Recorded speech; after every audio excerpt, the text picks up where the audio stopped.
palans que tu as en haut, c'est-à-dire les palans, quand le filet remonte, sert pour accrocher, pour mettre à bord. Tu en as un deuxième qui sert en cas de secours, et l'enrouleur sert à faire venir le filet sans que le filet s'accroche, sans que le filet parte sur les côtés, parce que tu as un enrouleur qui est horizontal et deux enrouleurs verticaux qui servent à diriger le filet quand il monte sur le bateau. Voilà.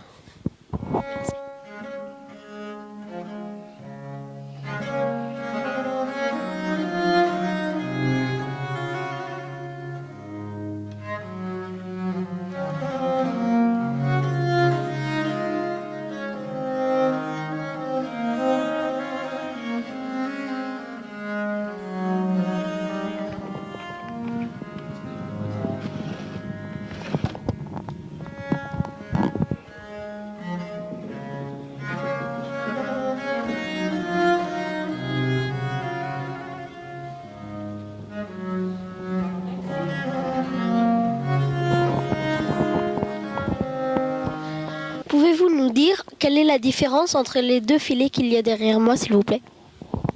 Alors le filet que tu as à ta droite sert au filet à poisson. C'est un filet qui mesure de longueur approximativement 40 à 50 mètres de long et qui s'ouvre en hauteur de 10 à 12 mètres.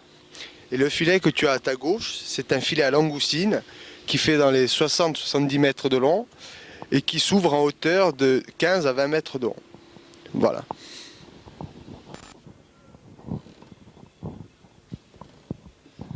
Pouvez-vous m'expliquer à quel moment emploie-t-on ce panneau et celui qu'il y a là-bas aussi?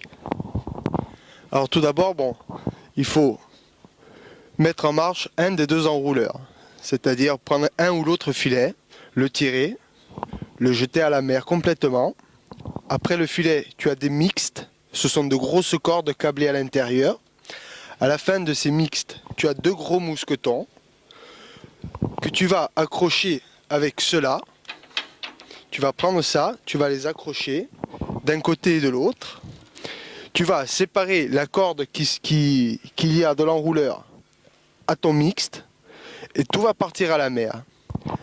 Après, une fois à la mer, les deux panneaux vont servir à écarter le filet de manière à ce que le filet puisse pêcher, qu'il soit bien réglé en hauteur et en largeur. Voilà.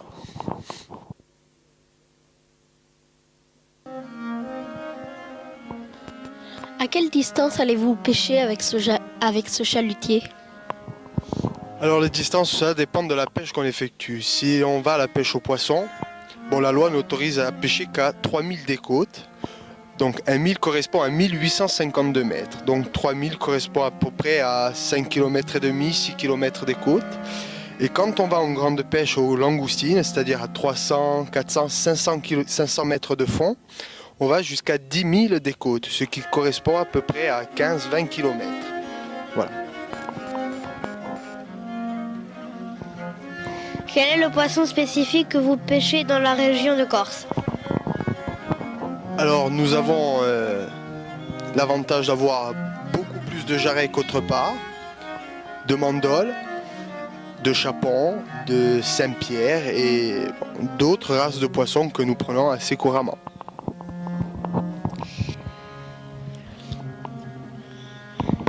Et quelles sont les autres sortes de poissons? Alors nous avons le rouget qui est connu pratiquement de partout. Nous avons la lotte, autre nom qu'elle porte, la baudroie. Nous avons le sévreau, la bogue, plein d'autres poissons qui font que la Corse est assez riche, la Méditerranée est assez riche en poissons fins.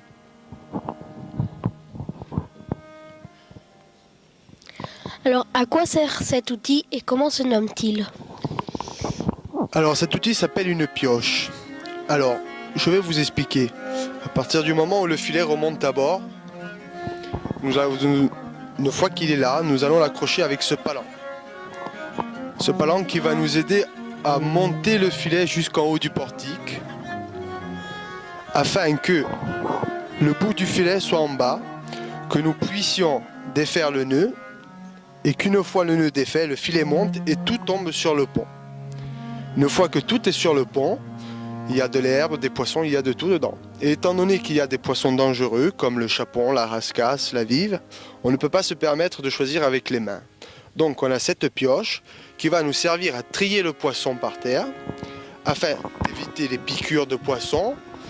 Et ensuite, une fois qu'on a choisi ce poisson, on le jette dans des caisses comme ça, afin de ne pas tout mélanger. On jette le poisson blanc, le poisson de roche fin, la soupe, les poulpes, les seiches, enfin tout ce qui est différent. Comme ça, cela nous permet après, à nous, dès qu'on rentre, d'avoir tout bien rangé et tout en ordre.